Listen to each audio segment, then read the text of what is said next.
There's a saying you've heard since first grade: just study hard, and when you graduate, you'll get a good job. With a good job, you'll have a stable life. Sound familiar? It certainly does, because people keep repeating it until the very day you hold your diploma in your hands. But this is something few people say outright. In 2026, a full-time worker earning minimum wage in expensive cities like New York or Los Angeles will only make about $1,200 a month, a figure set by minimum wage laws. In the most expensive places in the country, $1,200 isn't even enough to cover rent, food, and transportation all at once. Let alone saving, let alone investing, and certainly with no room left for getting rich. So the question is, while you are still in university, before entering the job market, what can you do to avoid starting from a negative balance? Today I'll tell you about 7 side hustles that an average student, with no capital or experience, can start right away in 2026. Consider this a reference and decide for yourself what fits your budget. And take note, jobs number 5 and 6 are things almost no other article mentions. Job number 1, online tutoring. Just hearing the word tutor makes many of you want to skip this. But hold on, old school tutoring and the online tutoring of 2026 are two completely different things, both in how it's done and how much you can earn. Old school tutoring forces you to travel to students' homes, with income strictly capped by hours and distance. With online tutoring, Emma in New York can teach students in Texas or Florida. Just open your laptop, connect via Zoom or Google Meet, no commute, no traffic. As for the money, online tutoring ranges from $20 to $70 an hour. Teaching math, physics, and chemistry to high school students, $30 to $50 is realistic. SAT or ACT prep can go up to $60 or $70. Emma teaches 4 sessions a week, 2 hours per session, at a rate of $40. That's about $320 a week, around $1,300 a month, higher than the minimum wage, without ever leaving her room. The hardest part isn't the knowledge, your university level is more than enough. The hard part is finding your first student. Emma posts in local parent groups, uses Weezant or C.R.E.A.M, and films short videos of herself solving problems on TikTok. People see that you explain things clearly and message you directly. Once you have 3 to 5 steady students, your income becomes steady too. Job number 2, freelance content writing. A lot of students are doing it, but most are doing it the wrong way and getting paid less than they deserve. Writing content isn't like writing high school essays, it's writing to make readers stop, trust you, and then make a purchasing decision. Because it's directly tied to revenue, people pay well for it.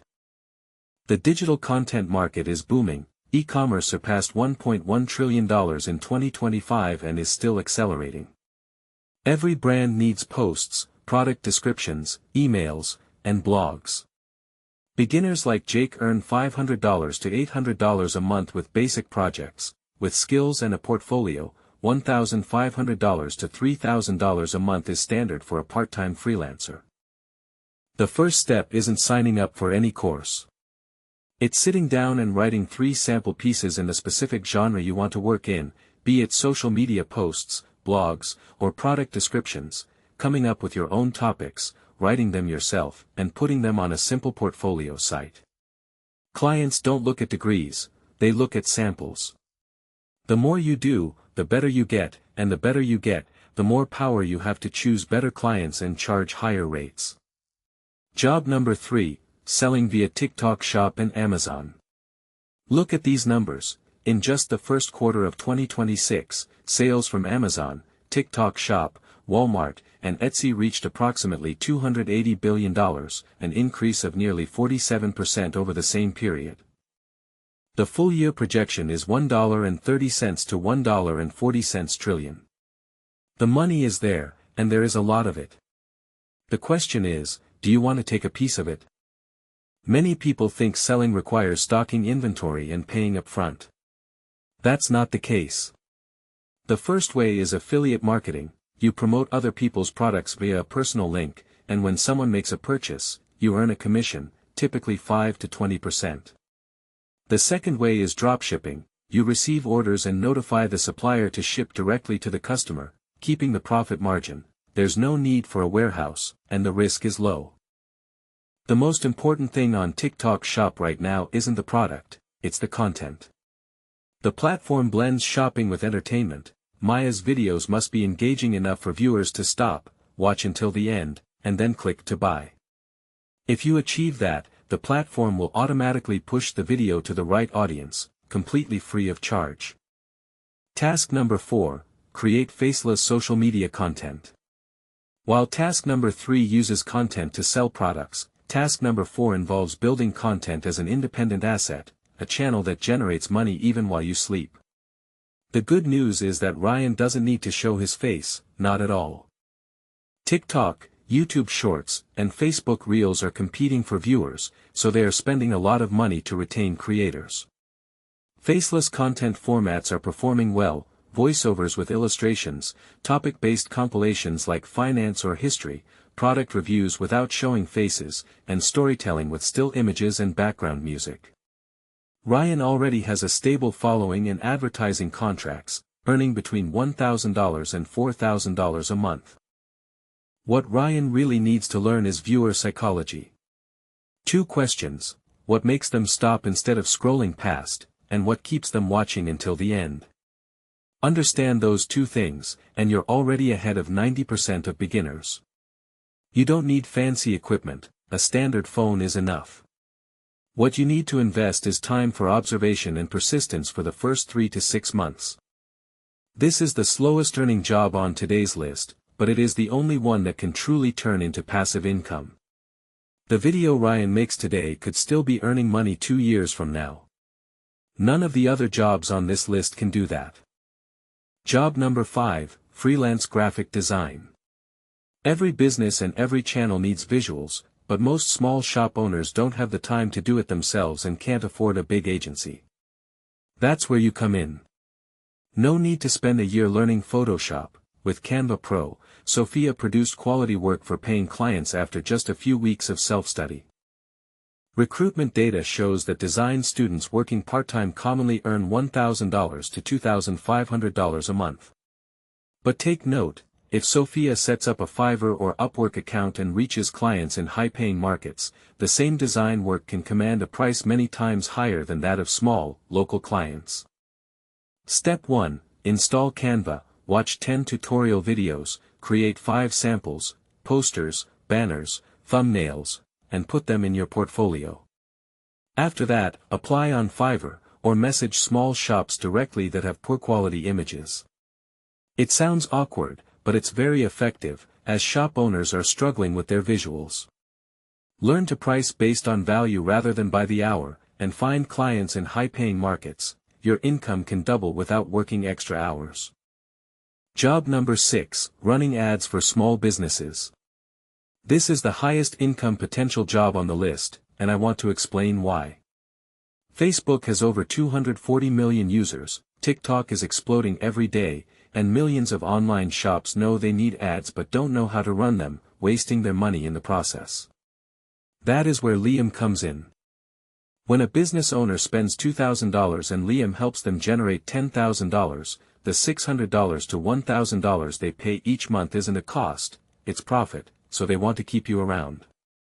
How to learn without spending money. Facebook Blueprint and TikTok for Business have free materials.